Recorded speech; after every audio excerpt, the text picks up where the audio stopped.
इस कार्यक्रम के प्रायोजक कृषि एवं किसान कल्याण मंत्रालय एवं कृषि सहकारिता एवं किसान कल्याण विभाग।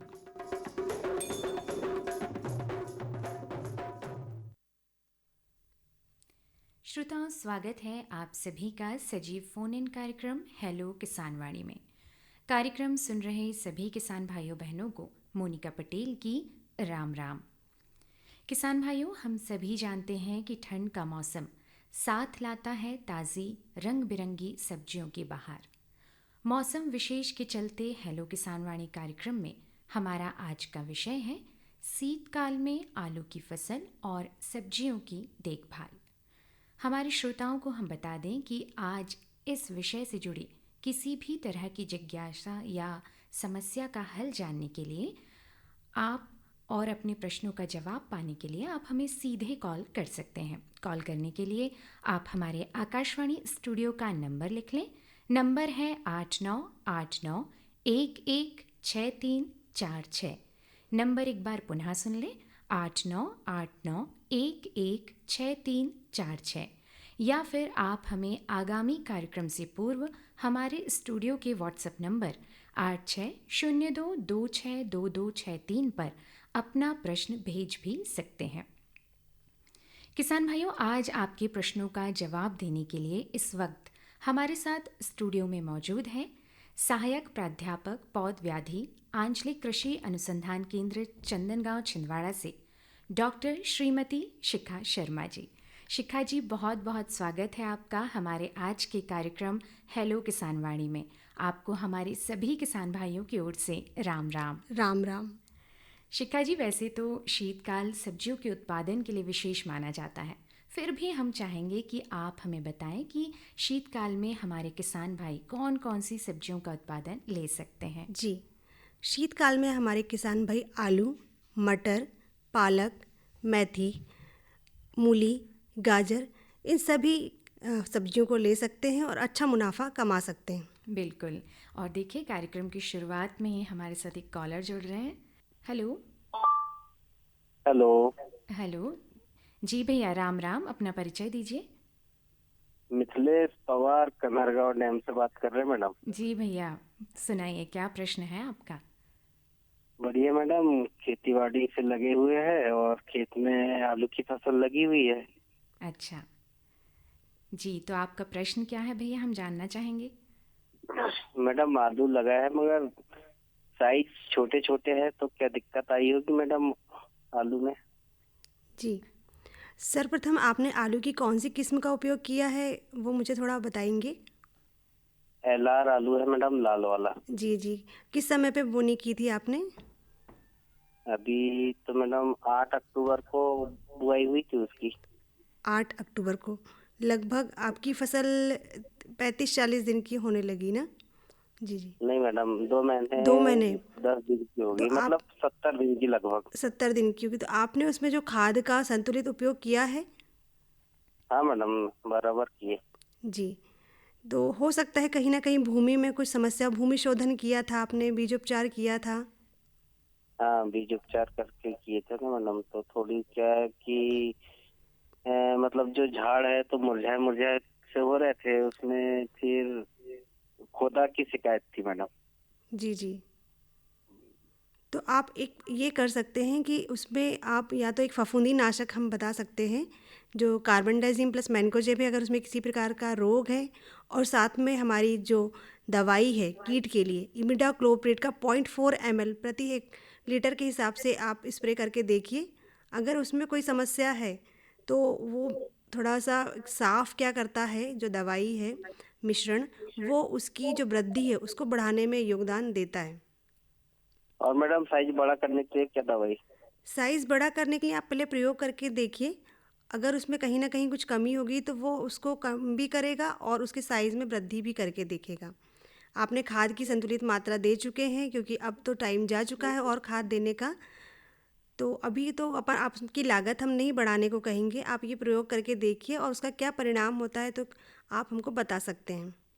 जी, तो कौन सी मिट्टी उपयुक्त रहती मैडम आलू के लिए? आलू के लिए जो सबसे अच्छी मिट्टी रहती है, हमको उसको बालुई मिट्टी हम जिसको कहते हैं, तो वो सबसे उपयुक्त रहती है, क्योंकि हमारे जो आलू है वो हमें भूमि के नीचे ही मिलता है। तो आलू की भुरभुरी मिट्टी रहेगी, और आप जल का जो उचित प्रबंध उसमें करिए समय समय पे, जैसे अंकुरण है, सूत निकलना है, वृद्धि है, उसके कंद का साइज़ बढ़ना है, तो ये उसकी क्रांतिक अवस्था होती हैं जिसमें आपको सिंचाई देना है और बराबर खादों का प्रयोग करना है। अगर संतुलित मात्रा में आपने खाद दी है तो आपकी बढ़वार आपको अच्छी मिलनी चाहिए, और उचित अच्छी किस्मों का चुनाव आप करिए। और भूमि पे ध्यान, हो सकता है कि आपने पिछले समय कौन सी फसल ली है, ये भी सारे कुछ कारण होते हैं जो आपको प्रभावित करते हैं।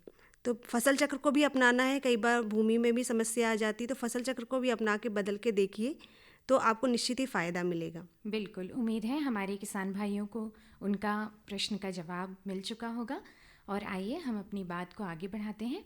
शिखा जी, आलू की खेती हमारे किसान भाई साल में कितनी बार कर सकते हैं? जी और इस समय यानी शीतकाल में आलू की क्या वास्तु स्थिति है, इस पर थोड़ा प्रकाश जी, डालिए।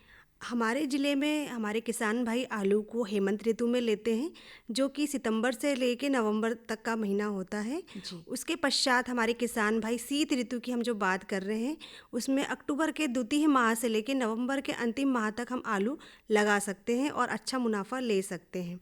मतलब ये बुआई का सही समय होगा। जी जी, इसमें हम बुआई कर सकते हैं। हमारे किसान भाई दिसंबर में एक आलू की फसल ले चुके हैं, और उसके पश्चात कुछ लोग गेहूँ भी लगा लेते हैं, और नवंबर के अंतिम सप्ताह तक वो आलू लगा सकते हैं और मुनाफा कमा सकते हैं। बिल्कुल।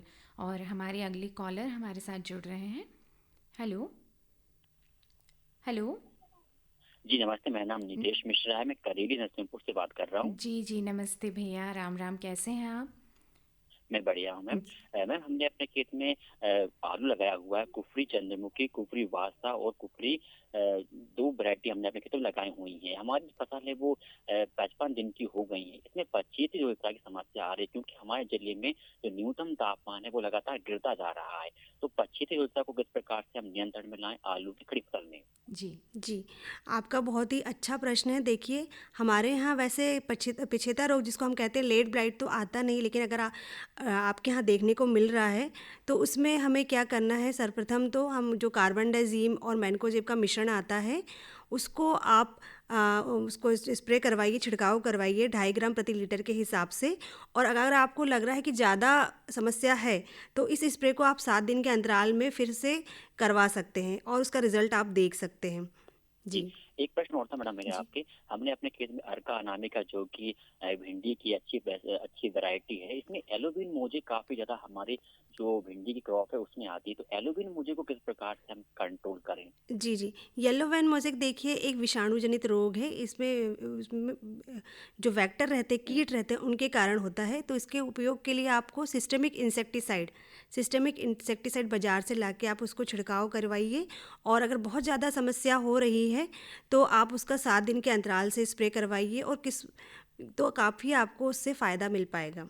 जी, जी, मेरा प्रश्न ऐसा है, इमिडाक्लोपिड या थार्मेथाक्साम या नीम ऑयल को भी ले सकते हैं। बिल्कुल। इमिडाक्लोपिड जो 7 8 आता है, इसकी कितनी मात्रा ले सकते जी, जी। हैं भिंडी के लिए? बिल्कुल, इमिडाक्लोपिड जो 17.8% के हिसाब से आता है, आप उसको 0.4 से 0.5 ml प्रति लीटर के हिसाब से ले सकते हैं। तो ये काफ़ी अच्छा रिजल्ट देता है। थाइमेथाक्साम जो आप बात करें उसको भी प्रयोग कर सकते हैं। नीम ऑयल का 5 ml प्रति लीटर के हिसाब से भी आप यूज़ कर सकते हैं, जो हमारे जैविक खेती के अंतर्गत आता है, प्राकृतिक खेती के अंतर्गत आता है। और इस रोग के लिए ऐसा है कि शुरुआत में ही अगर आपको 1 से 2 पौधे संक्रमित नज़र आते हैं, तो आप उनको अपने खेत से निकाल कर सबसे पहले अलग कर दीजिए, क्योंकि ये वेक्टर या कीट के कारण होता है, तो बहुत तेज़ी से फैलता है। जी बिल्कुल। धन्यवाद भैया, इतने अच्छे प्रश्न आपने हमारे सामने रखे और हमें कॉल किया। शिखा जी, उन्नत उपज के लिए बीजों के चयन की जानकारी भी हमारे किसान भाइयों तक अगर आप पहुंचा पाएँ, तो ताकि वे बेहतर से बेहतर उत्पादन ले सकें। जी, क्या होता है कि हमको अगर अच्छा मुनाफा कमाना है, तो हमें बीज का चयन सबसे ज़रूरी है। हम अपने किसान भाइयों को यही कहते हैं कि प्रमाणित बीज का चुनाव करिए, और प्रमाणित बीज को हम बीज उपचार करके ही लगाएं। अगर हम उसको बीज उपचार करके लगाएंगे, तो उसमें अगर किसी प्रकार का परेशानी होगी, जैसे कीट या व्याधि होगी, तो वो नियंत्रित हो जाएगी, जिससे आपको बाद में उसको मैनेज करने में या नियंत्रण करने में समस्याएं नहीं आएंगी। बिल्कुल, मतलब उन्नत बीज हमारी पैदावार के लिए सबसे महत्वपूर्ण है। बिल्कुल। और अब हमारे दूसरे कॉलर हमारे साथ जुड़ रहे हैं। Hello hello. Hello. Hello, Ram Ram भैया, कहाँ से बोल रहे हैं राम आप? राम जी। जी, कहाँ से बोल रहे हैं, अपना परिचय दीजिए।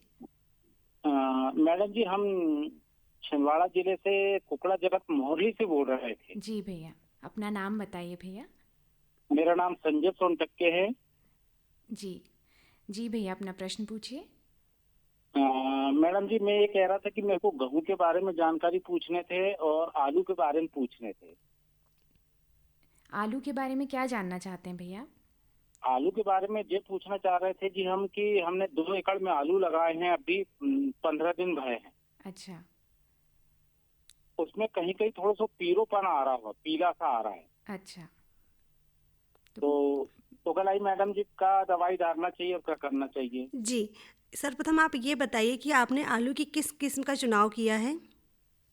आलू, लाल आलू लगाए हैं जी हमने। अच्छा, किस्म का नाम आपको नहीं पता है। ठीक है, आपने खाद जी की जो मात्रा हम बोने के समय देते हैं यूरिया की, वो दे चुके हैं? हाँ, दे चुके हैं मैडम जी हमने। जी जी। तो आपको अगले 30 दिन बाद उस जो आपका डोज दूसरा है यूरिया का, उसको वापस से आपको डालना है, तो पौधे अपनी तेज़ी से जी बढ़वार लेंगे। साथ ही आप जब भी आलू लगाते हैं, जैसा मैंने अभी जी। बताया, आलू जब भी लगाते हैं तो जी उसको बीजोपचार करके अवश्य लगाएं, क्योंकि अगर बीज और में जी मैडम जी, आपका जरा परिचय बता देते जी, आप कौन बोल रहे जी? जी जी, मैं डॉक्टर श्रीमती शिखा शर्मा बात कर रही हूँ। मैं पौध व्याधि से ही हूँ और मेरा बैठना जी जो है आंशिक कृषि अनुसंधान केंद्र छिंदवाड़ा में है। और भी जी आपकी अगर समस्या, आपका अगर ज़्यादा परेशानियाँ हैं तो आप अपना पौधा लेके केंद्र पे भी आ सकते हैं। जी। जी। तो और दूसरा, एक मैडम, मेरा एक सवाल और था, जो गेहूं मेरा पीला पीला क्यों पड़ रहा है, पीलापन क्यों आ रहा है गेहूं में? गेहूँ पीला पड़ रहा है मैंने आप? सबसे जी पहले, हाँ, सबसे पहले मैं उसमें डीएपी डलवाया था मैडम जी, पर एकड़ में। जी और 3 बोरी सुपर डलवाया था मैंने। जी और सीडीज की बोनी करवाया हूँ और मेरे 3 पानी हो चुके हैं, लेकिन कंटिन्यू में पानी दे रहा हूँ उसमें। जी जी। तो कंटिन्यू पानी देने की वजह से पीलापन आ रहा है या फिर और कोई दूसरी अन्य कोई प्रॉब्लम है उसमें, ये देखिए, बताइए जी मुझे। जी, सर्वप्रथम क्या होता है, आपने किस ज़मीन में लगाया, पहले आपने उसमें क्या लगाया था, आपने कौन सी गेहूं की कौन सी किस्म का चुनाव किया, उस पे भी निर्भर करता है। और आपने पानी की जल निकासी की व्यवस्था भी उचित होनी चाहिए। कई बार जल भराव के कारण भी पीलापन आता है, पोषक तत्व नहीं मिल पाते हैं पौधे को। तो इन सब चीज़ों को अगर हम सही करें, और खाद की जो मात्रा है वो भी उचित रखनी, बहुत ज़्यादा हमें नहीं देनी है, संतुलित मात्रा में देना है, तो पौधा अपनी बढ़वार ज़रूर ले लेता है। तो अगर आप इन सब चीज़ों को अपनाएंगे, और अगर आपके पास और भी कुछ अगर समस्या आती हैं, तो आप फिर आके केंद्र में संपर्क कर सकते हैं। उम्मीद है हमारे किसान भाई को उनके प्रश्न का जवाब मिल चुका होगा। शिखा जी, किसी भी फसल की पैदावार काफ़ी हद तक सिंचाई पर ही निर्भर करती है। ऐसे में आलू की फसल में सिंचाई को लेकर किन बातों का ध्यान हमारे किसान भाइयों को रखना जी, चाहिए? आलू की जो क्रांतिक अवस्था हम कहेंगे सिंचाई के लिए, सर्वप्रथम उसमें अंकुरण, सूत का आना, वृद्धि और कंद का साइज़ बढ़ना, ये जो अवस्थाएं, इनमें हमको आलू में सिंचाई देना ही पड़ता है। अगर हमारी ज़मीन काफ़ी भारी ज़मीन है तो 8 से 10 दिन, अगर मध्यम है तो 6 से 8 दिन, और ज़्यादा हल्की है तो 4 से दिन के अंतराल में हमको पानी देने की आवश्यकता पड़ती है, क्योंकि खेत में बराबर नमी रखना आवश्यक होती है, जिससे पौधे की बढ़वार होती रहे। बिल्कुल, बहुत ही अच्छी जानकारी। और अब हम जानना चाहेंगे कि इस समय आलू की फसल में कौन कौन से रोगों का प्रकोप आमतौर पर देखा जा रहा है? जी, हमारे क्षेत्र में देखा गया है अगेती झुलसा, पिछेती झुलसा। कभी कभी हमको अगर मौसम उसको बढ़ाने में है हो मदद करता है। इसके पश्चात मृदा जनित जो रोग होते हैं, जैसी काली रूसी है, स्कैब है, ये समस्याएं देखने को मिलती हैं। कभी कभी जीवाणु जनित रोग भी हमारे यहाँ देखने के लिए मिलता है। बिल्कुल, तो क्या इन रोगों के कुछ खासे लक्षण होते हैं जिनके ज़रिए हम इन्हें पहचान कर इनकी रोकथाम शीघ्रता से कर सकें? जी बिल्कुल, जैसे मैंने अगेती झुलसा की बात की, तो इसमें पत्तियों पे अंगूठी के आकार के छल्लानुमा आकृति बनती है, हल्के से भूरे रंग की, जो धीरे धीरे मौसम अगर उसको बढ़ावा देता है तो बढ़ते जाते हैं साइज़ में। दूसरा, जैसे पिछेती झुलसा मैंने बताया, तो उसमें गहरे काले धब्बे दिखते हैं और पत्ती की निचली सतह में फफूंद की वृद्धि हमको देखने के लिए मिलती है। बिल्कुल। जी और जैसे आपने रोगों की जानकारी हमें दी, तो अब हम जानना चाहेंगे कि इनके प्रबंधन के लिए हमारे किसान भाई क्या उपाय करें? जी, फफूंद जनित जो रोग हमें मिलते हैं, उसके लिए हम कार्बनडाजिम और मैनकोजेब का एक मिक्स दवाई मिलती है। अगर हम उसका छिड़काव करें तो 2.5 ग्राम प्रति लीटर के हिसाब से, तो ये रोग को बढ़ने से कम करता है। साथ ही कॉपर ऑक्सीक्लोराइड, यह भी एक अच्छी दवा है जिसका 2.5 ग्राम प्रति लीटर के हिसाब से अगर हम स्प्रे करें, छिड़काव करें, तो फफूंद जनित रोग या मृदा जनित रोग जो हमारी फसल में होते हैं वो नियंत्रित होते हैं। बिल्कुल, और मैं आपको रोकना चाहूँगी, हमारे कॉलर हमारे साथ जुड़ रहे हैं।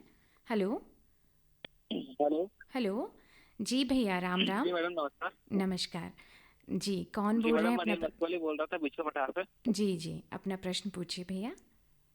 ये मैडम, ये आलू की फसल में अधिकतम कितनी सिंचाई की आवश्यकता होती है? जी, जैसे मैंने अभी बताया भैया, आलू की जो क्रांतिक सिंचाई की अवस्था होती है, एक तो अंकुरण के समय, दूसरा सूत निकलने के समय, वृद्धि के समय, कंद का साइज जब रहता है, कंद की जो वृद्धि होती है, ये उसकी क्रांतिक अवस्था है। इसके पश्चात आपकी भूमि किस प्रकार की है, जैसे आपकी भूमि भारी है तो आपको 8 से 10 दिन के अंतराल से भी आप सिंचाई कर सकते हैं, मध्यम है तो 6 से 8 दिन के अंतराल से, और हल्की है तो 4 से 6 दिन के अंतराल में आपको सिंचाई करना है। जैसा कि अभी मौसम सर्दी का है, शीत का है, तो खेत में नमी बनाना बहुत आवश्यक है। खेत गीला होना चाहिए, नहीं तो पाले की समस्या से हमें का सामना करना पड़ता है। तो नमी पर्याप्त मात्रा में हमें बनाई रखनी है, लेकिन ध्यान रखना है कि बहुत ज़्यादा गीला ना हो, नमी की आवश्यकता होती है। जी जी जी भैया, धन्यवाद मैडम जी, जी जी, धन्यवाद भैया हमें कॉल करने के लिए और अपना प्रश्न पूछने के लिए। और जैसा कि हम अभी बात कर रहे थे रोगों की, तो रोग के अलावा आलू में क्या कीटों का प्रकोप भी होता है, और यदि होता है तो उनका प्रबंधन कैसे किया जाए? जी, आलू में हमारे यहाँ पे मृदा जनित कीट, जो कि जैसा कटवर्म है, दूसरा रस चूसने वाले कीट जैसे एफिड, महू, है ना? और पत्ती काटने वाले कीट का प्रकोप देखने के लिए मिलता है। तो इनके प्रबंधन के लिए हमारे किसान भाई क्या करें? जी, जैसे रस चूसने वाले कीट होते हैं, इसके लिए हम अपने किसान भाइयों को बताते हैं कि सिस्टेमिक दवाइयाँ जो आती हैं, तो उनका जैसा इमिडाक्लोप्रिड के बारे में बताऊंगी, 17.8% ऐसे बाज़ार में मिलती है, उसका 0.4 ml प्रति लीटर के हिसाब से छिड़काव करें। या तो आप जैसे नीम ऑयल का भी उपयोग कर सकते हैं 5 ml प्रति लीटर के हिसाब से, उससे भी ये कीट नियंत्रित होते हैं। बिल्कुल। और शिखा जी, शीतकाल में कीट व्याधि के अलावा आलू की खेती में और क्या क्या समस्याएं देखने को मिलती हैं? जी, ठंड का दौर चल रहा है। ठंड में क्या देखने को मिलता है, पारा बहुत ज़्यादा नीचे चला जाता है। ऐसी अवस्था में हमारी पत्तियों में जो ओस की बूंदें हैं वो बर्फ़ में परिवर्तित हो जाती हैं, जिसके कारण हमारी पत्तियों की भित्ति फट जाती है, इससे पौधा झुलस जाता है, जिसे हम पाला या तुषार कहते हैं। बिल्कुल। जी और इन दिनों तो पाला और तुषार की बहुत ज़्यादा समस्या हम देख रहे हैं, तो इनसे निपटने के लिए हमारे किसान भाई क्या क्या कर सकते जी हैं? जी बिल्कुल। जब किसान भाई जब अपने खेत मौसम में आसमान साफ देखें, रात का तापमान 0 से अगर कम जाता है और हवा की गति धीमी होती है, और तो इन अवस्थाओं में हमें ध्यान रखना है कि हमें अपनी फसलों को पाला से बचाना है। इसके लिए हमें रात में लगभग 3 से 4 बजे करीब हमें व्यवस्था रखनी है कि अपने खेत पे आसपास धुआं करें, और अगर पाले की संभावना बनती है तो हमें अपने खेत में पर्याप्त नमी रखना है, हल्की सिंचाई करना है। इससे हम पाले से बच सकते हैं। पाले से बचने वाली किस्मों का हम प्रयोग कर सकते हैं। जी, ये बहुत महत्वपूर्ण बात आपने बताई कि पाला रोधी किस्मों का चयन हम करें। और हमारे कॉलर हमारे साथ जुड़ रहे हैं।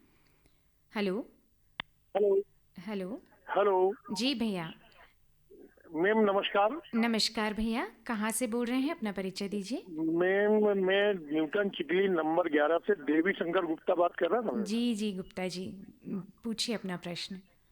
मैम मेरा सवाल ये था कि अभी जो आलू की फसल लगी है तो इसमें किन कीटों का प्रकोप हो सकता है और उसके हमें बचाव के लिए क्या उपाय करना चाहिए।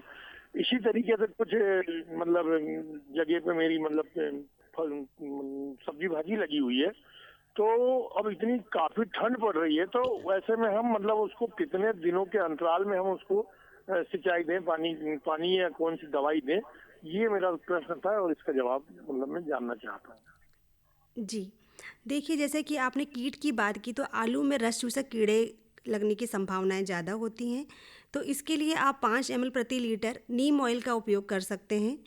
दूसरा, आपने बात की कीट रोग के बारे में, तो रोग के लिए हम बताते हैं कि आप जो कॉपर ऑक्सीक्लोराइड दवा है उसका 2.5 ग्राम प्रति लीटर के हिसाब से छिड़काव करें, और अगर आपके खेत में ज़्यादा ही दिक्कत है तो आप 7 दिन के अंतराल से छिड़काव करें। कम है, आप बचाना चाहते हैं बीमार होने से, तो उसको 14 दिन के अंतराल से आप छिड़काव करिए। जैसे कि आपने सिंचाई की बात की और अभी ठंड भी पड़ रही है, तो आप कोशिश करें कि अपने खेत में नमी को बनाकर रखें। अगर खेत में नमी रहेगी, हल्की सिंचाई रहेगी, तो पाला पड़ने से आप अपने फसलों को बचा पाएंगे। साथ में शाम के टाइम, रात के टाइम धुआं की व्यवस्था भी रखिए, जिससे कि वहाँ का तापमान थोड़ा बढ़ जाएगा, तो पाले की लगने की संभावना कम हो जाएगी। जी जी, धन्यवाद भैया हमें कॉल लगाने के लिए और अपना प्रश्न पूछने के लिए। जैसे कि हम पाले पर ही बात कर रहे हैं शिखा जी, तो किन परिस्थितियों में पाला पड़ने की संभावना अधिक देखी जाती है? जी, जब आसमान हमको साफ दिखाई देता है और रात का तापमान 0 डिग्री सेंटीग्रेड से कम जाने की संभावना हो, और तो और पत्तियों पे जो अगर बर्फ़ जम रही है, तो इन अवस्थाओं में, या हवा की गति कम है और नमी कम है, तो इन अवस्थाओं में पाला लगने की संभावना अधिक होती है। मतलब हमारे किसान भाइयों को मौसम की जानकारी भी रखनी चाहिए ताकि वे इस परिस्थिति से निपट बिल्कुल सकें। बिल्कुल। और हमारे अगले कॉलर हमारे साथ जुड़ रहे हैं। हेलो, वैरायटी चुनूं की जो अच्छी पैदावार दे। और हेलो जी जी भैया, पहले अपना नाम बताइए, आप कहाँ से बोल रहे हैं, फिर अपना प्रश्न पूछिए। जी, मैं राजेश सोनेकर जी खैरी भोपाल वार्ड नंबर 9 से बोल रहा हूँ। हाँ जी भैया, अपना प्रश्न पूछिए। मैं भिंडी की खेती अधिकतर करता हूँ गर्मी के दिनों में। हाँ, तो इस पर कौन सी वैरायटी और कौन सी पद्धति से लगाऊं ताकि अच्छी पैदावार मिले? जी, आप भिंडी का पहले तो प्रमाणित बीज देख लीजिए कहाँ पे मिल पाएगा, और उसको आप बीजोपचार करके ही लगाएं, बीजोपचार करके लगाएं। और दूसरा, आप जहाँ पे भी भूमि का चयन कर रहे हैं, उस ये भी देख लीजिए कि वहाँ पे पिछली बार क्या लगा हुआ था।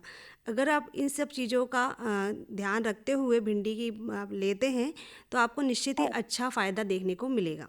जी जी जी भैया, उम्मीद है आपको अपने प्रश्न का जवाब मिल गया होगा। धन्यवाद। शिखा जी, बात आलू की हो या फिर किसी भी सब्जी की, है ना, पाला तो सारी फसल को प्रभावित ही करता है। तो फसल उत्पादन में पाले के क्या क्या प्रभाव हम देखते हैं? क्या कोई खासा उपज में भी इसका असर देखा जाएगा? जी, शीत ऋतु में हमें सबसे चुनौतीपूर्ण यही रहता है कि पाले से अपनी सब्जियों को बचाना है, क्योंकि अगर पाला लग जाता है हमारी फसलों में, तो वो हमारी पत्तियों की भित्ति को फाड़ देता है, जिससे पौधा पूरा जल जाता है या झुलस जाता है, और हम उसका उत्पादन उतना नहीं ले पाते। कंदों का साइज़, जो कंद का साइज़ है, वो भी नहीं बढ़ पाता है। तो ये बहुत चुनौतीपूर्ण है, इसलिए हमें पाले से उस जानकारी रखना है और उसके अनुरूप सावधानियां बरतते हुए सब्जी की देखभाल करनी है। बिल्कुल। और इससे बचाव के उपाय जैसे आप अभी हमें बता ही रही थी, तो इससे हमारे किसान भाई और बेहतर उत्पादन प्राप्त कर सकें। तो मैं चाहूँगी कि आलू के साथ साथ और भी सब्जियों की अगर हम बात करते हैं, तो क्या क्या उपाय वो अपनाएं कि वो पाले से भी अपनी फसल को बचा लें और दूसरी समस्याओं से भी बचा लें? सब्जियों में हमें सावधानी रखनी है कि हम प्रमाणित बीजों का चयन करें। नर्सरी में हम जब बीज लगाते हैं, तो उसको लो टनल में भी लगा सकते हैं, साथ ही उसका बीजोपचार करके लगाएं। ठंड में अगर हमारे पौधे छोटे हैं, निकल रहे हैं, तो रात के समय हम उनको कोशिश करें कि ढक के रखें, और सुबह होते समय उन्हें ओपन कर दे, खोल दे, ताकि उसकी धूप उसमें जा सके। छोटे पौधे हैं तो उसमें आप मल्चिंग का प्रयोग कर सकते हैं, पुआल से ढक सकते हैं। वैसे हमारे किसान भाई जो हैं छिंदवाड़ा के, आजकल मल्चिंग का प्रयोग बहुत कर रहे हैं। उससे जल संरक्षण भी होता है, पाले से बचाव भी होता है, भूमि का तापमान भी बढ़ा हुआ रहता है, और खरपतवार से भी हमारी सुरक्षा हो जाती है। बिल्कुल। तो अगर इन सावधानियों का हम उपयोग करते हुए कार्य करेंगे, तो निश्चित ही अच्छा मुनाफा ले पाएंगे। बिल्कुल। और मैं आपको रोकना चाहूँगी, हमारे कॉलर हमारे साथ जुड़ रहे हैं। हेलो हेलो हेलो जी भैया, राम राम। हाँ, नमस्ते मैडम जी। जी नमस्ते, कहाँ से बोल रहे हैं? मैडम जी, मैं मोहरली से बोल रहा था जी। जी, अपना नाम बताइए भैया। मेरा नाम है मैडम जी संजय सोनटक्के जी। जी, क्या प्रश्न पूछना चाहते हैं जी आप? मैडम जी, मैं ये बोल रहा था कि आलू जो मैं लगाया हूँ 2 साल से, मेरे साथ में प्रॉब्लम ये हो रही कि आलू की जो है शाइनिंग और बाढ़ ज्यादा नहीं हो पा रही है। उसका क्या कारण हो सकता है? जी, देखिए, आप जो आलू लगा रहे हैं, आप भूमि का चयन सर्वप्रथम करिए। क्या आप सेम सेम भूमि पे बार-बार आलू लगा रहे हैं? पहले भी उसमें क्या उसी कुल की सब्जियां लगी हुई थी? हाँ, उसके पहले मैंने लगाया था मैडम जी, गोभी लगाया था। जी, जी। तो आप हर 2 से 3 साल में गहरी जुताई को भी अपनाइए। गहरी जुताई से जी। क्या होता है, अगर हमारी भूमि में किसी प्रकार के कीट, व्याधि अगर है मृदा में, तो जब हम गहरी जुताई करते हैं तो उसमें उपस्थित कीट, व्याधि नष्ट हो जाते हैं, क्योंकि वो आप जब गहरी जुताई करते हैं तो और उससे ऊपर आके वो अधिक तापमान के कारण नष्ट हो जाते हैं। तो गहरी जुताई का हमको करना है, फसल चक्र को अपनाना है और किस्मों का सही चुनाव करना है, उनको बीजोपचार करते हुए लगाना है और जी। हमें जो खाद की मात्रा है, उर्वरक की मात्रा है, वो संतुलित डालना है, सही समय पे डालना है। तो अगर जी। हम ये सारी चीज़ों का उचित ध्यान रखते हुए कार्य करते हैं तो निश्चित ही हमें सफलता मिलेगी। जी। जी भैया, धन्यवाद हमें कॉल लगाने के लिए। उम्मीद है आप हमारी इस जानकारी से संतुष्ट होंगे और आइए हमारी बात को हम आगे बढ़ाएं। शिखा जी, इन दिनों हमारे जो किसान भाई हैं वो आलू के साथ साथ और भी सब्जियों की खेती कर रहे हैं, जैसा कि हमने शुरुआत में भी चर्चा की थी। तो सब्जियों की देखभाल के विषय में आप हमारे किसान भाइयों को क्या सलाह देना चाहेंगी? जी, सब्जियों की देखभाल पे हमें सर्वप्रथम उन्हें, जैसे अभी पाली की समस्या से हमने बताया जी। कि ठंड बढ़ी हुई है और सब्जियां इसके लिए बड़ी ही कहना सकते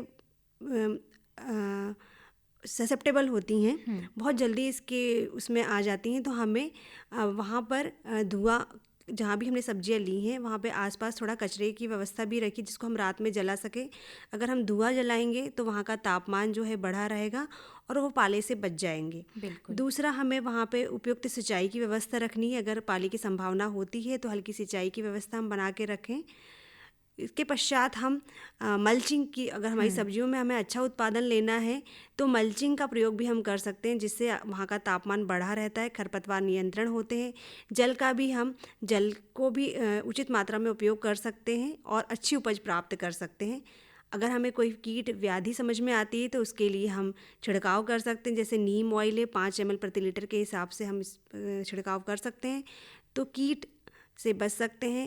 कॉपर ऑक्सीक्लोराइड हमारी जो एक फफूंद है, फफूंद को रोकता है। अगर हमारे खेत में किसी प्रकार का व्याधि का प्रकोप है तो उससे भी हम अपने सब्जियों को बचा सकते हैं। बिल्कुल। कुल मिलाकर यदि हमारे किसान भाई पाले से अपनी फसल को बचा लें तो वे कई समस्याओं को रोक सकते हैं। बिल्कुल, है बिल्कुल। ना। और शीतकालीन में सबसे अहम उनके लिए हो जाता है कि वे समय समय पर अपनी फसल की निगरानी करें और पाले से अपनी फसल को बचाएं। और हमारे अगले कॉलर हमारे साथ जुड़ रहे हैं।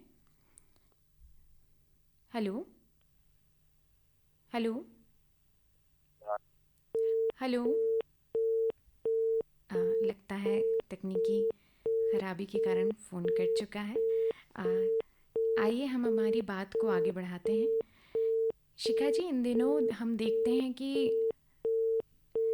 किचन गार्डनिंग का भी बहुत क्रेज़ चल रहा है। जी। और जो महिलाएं खैर ग्रामीण इलाकों में रहती हैं वो तो अपने घर के बाड़ी में या आंगन में सब्जियां लगा लेती हैं, पर शहरों में भी हमारी कई ऐसी किसान भाइयों और बहनों की कई ऐसे परिवार रहते हैं जो किचन गार्डनिंग का बड़ा शौक रखते हैं। जी, जी। तो ऐसे में क्या आप उन्हें क्या सलाह देंगे कि वे कौन से उपायों को अपना के अपने छोटे मोटे किचन गार्डन में भी बेहतर उत्पादन ले पाएँ? जी, शहरों में रहने वाली महिलाओं को मैं यह कहूँगी, अगर उन्हें किचन गार्डनिंग का शौक़ है और उनके पास अगर भूमि उपयुक्त नहीं है तो वो गमलों में भी अपने शौक़ को पूरा कर सकते हैं।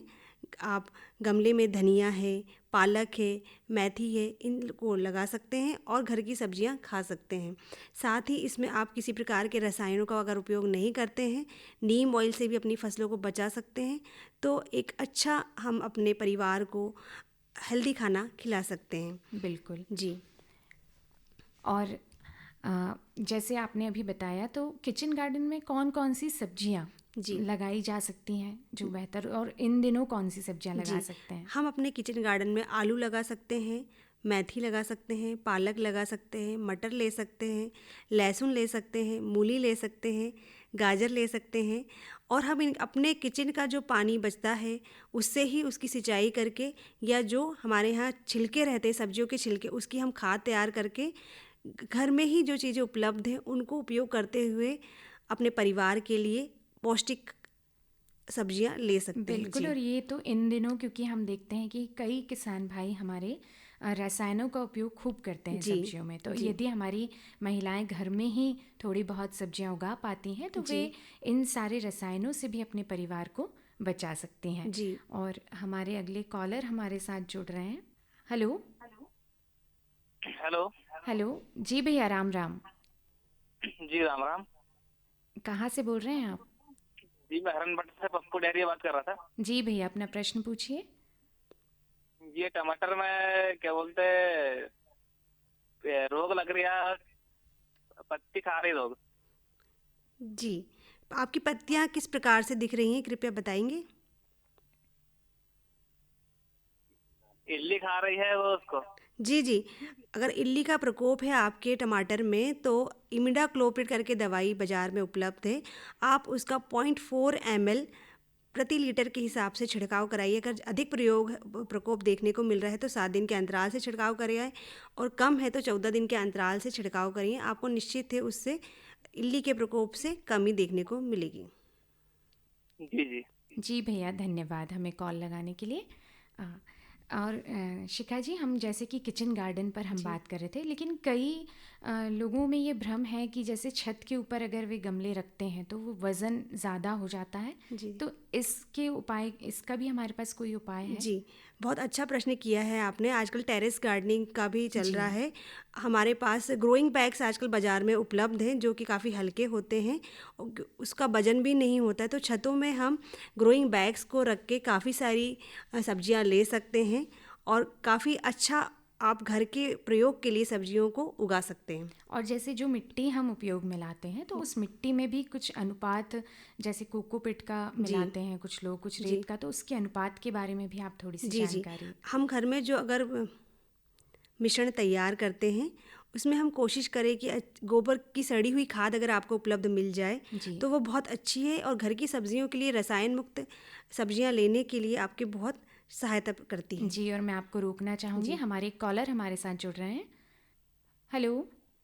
हेलो। जी राम राम भैया, कौन बोल रहे हैं आप? राम राम। मैं राम प्रसाद सातनकर बात कर रहा हूँ खापा मिट्टी से। जी भैया, अपना प्रश्न पूछिए। मैं लहसुन के बारे में संपूर्ण जानकारी चाहता हूँ। मैं अभी लहसुन लगाना चाह रहा हूँ खेत में, जी इसलिए। जी जी आप लहसुन लगाना चाह रहे हैं तो सर्वप्रथम आप लहसुन की किस्म का सही चुनाव करें कि आपको जो भी किस्म मिले वो प्रमाणित हो और स्वस्थ हो, क्योंकि आप स्वस्थ बीज का अगर चयन करते हैं तो आपको अच्छा फ़ायदा मिलेगा। दूसरा उसमें है कि जब भी आप लगाना चाह रहे हैं तो उसको बीजोपचार अवश्य करा लें। आप बीजोपचार के लिए कार्बनडाजिम करके दवाई बाज़ार में उपलब्ध रहती है, तो 2.5 ग्राम प्रति किलो बीज के हिसाब से उसमें उसका बीजोपचार करें। साथ ही एज़ोटोबैक्टर, ये उसकी बढ़वार में मददगार होता है, तो उससे भी उसको उपचारित करते हुए आप लगाएं तो आपको मुनाफा अच्छा मिलेगा। जी जी धन्यवाद भैया। उम्मीद है आपको अपने प्रश्न का जवाब मिला होगा। और शिखा जी, अंत में मैं और चलते चलते एक सवाल आपसे और जानना चाहूँगी। हमारे जो किसान भाई अभी तक सब्जी का उत्पादन अपने खेतों में नहीं लेते, वे डरते हैं कि सब्जियों में कीट व्याधि अधिक होगी या फिर ज़्यादा उन्हें मेहनत की, ज़्यादा देखरेख की ज़रूरत होगी, तो आप उन्हें क्या सलाह देना चाहेंगी? जी सब्जियों में हमें जो विशेष सावधानी रखनी है, अगर आप फसल चक्र अपनाते हैं, जैसे कि आप एक ही कुल की सब्जियों को बार बार अलग अलग लगाते हैं, तो उसमें कीटवाद्य का प्रयोग आपको देखने को ज़्यादा मिलता है। लेकिन अगर हम अलग अलग कुल की सब्जियों को अपने भूमि पे लेते हैं तो कीट व्याधि का प्रकोप कम हो जाता है। साथ ही गहरी जुताई, आप अपनी भूमि में हर 3 वर्ष में गहरी जुताई करिए। जिन मृदा का उपयोग आप कर रहे हैं, कोशिश करें गर्मी में हम उसको सूर्य की रोशनी में, जैसे हम सॉइल स्टरलाइजेशन जिसको कहते हैं, अगर उसका प्रयोग करें तो आप अपनी मृदा को स्वस्थ कर सकते हैं। बीजों का उपयुक्त चुनाव करिए, सिंचाई की उचित व्यवस्था रखिए, जल निकासी की व्यवस्था रखिए और संतुलित उर्वरक खाद का प्रयोग करिए। सड़ी हुई गोबर का खाद का प्रयोग करिए। तो इन सब सावधानियों को जब अपनाएंगे तो निश्चित ही आपकी सब्जियों में जो कीट व्याधि का प्रकोप है वो कम हो जाएगा और आप अच्छा मुनाफा ले पाएंगे। बिल्कुल, मतलब जो किसान भाई हमारे अभी डरते हैं सब्जियां लगाने से, जी वे भी सब्जियों का बेहतर उत्पादन ले पाएंगे। जी शिखा जी, बातों ही बातों में अब हमारा जो कार्यक्रम है वो अपने अंतिम पड़ाव पर पहुंच चुका है और आपसे मिल रही जानकारियों को रोकने का जी तो नहीं चाहता, लेकिन वक्त की सुई हमें रोक रही है। श्रोताओं, आज के हेलो किसानवाणी कार्यक्रम में हमारा विषय था शीतकाल में आलू की फसल और सब्जियों की देखभाल, और इस विषय पर हमें जानकारी दे रही थी सहायक प्राध्यापक पौध व्याधि आंचलिक कृषि अनुसंधान केंद्र चंदनगांव छिंदवाड़ा से डॉक्टर श्रीमती शिखा शर्मा जी। शिखा जी, आपने अपना बहुमूल्य समय हमारे आकाशवाणी परिवार को दिया, इतनी अच्छी अच्छी जानकारियाँ हमारे किसान भाइयों तक पहुँचाई, इसके लिए आपका बहुत बहुत धन्यवाद। धन्यवाद जी। श्रोताओं, आपको बता दें कि आज के हेलो किसानवाणी कार्यक्रम का संयोजन था दीपांकर तिवारी और अमोल शेंडे का। तकनीकी सहयोगी थे राजेश भारद्वाज और अनिल कुमार सिंह जी, और प्रस्तुति सहयोगी थे स्वाति जैन और अनिल सनोडिया। उम्मीद है आज की जानकारी आलू की फसल पर हमारे किसान भाइयों के लिए कारगर साबित होगी। और श्रोताओं, अब वक्त हो चला है आप सभी से विदा लेने का। खुश रहिए, स्वस्थ रहिए और स्वीकार कीजिए मोनिका पटेल की राम राम, जय जवान जय किसान।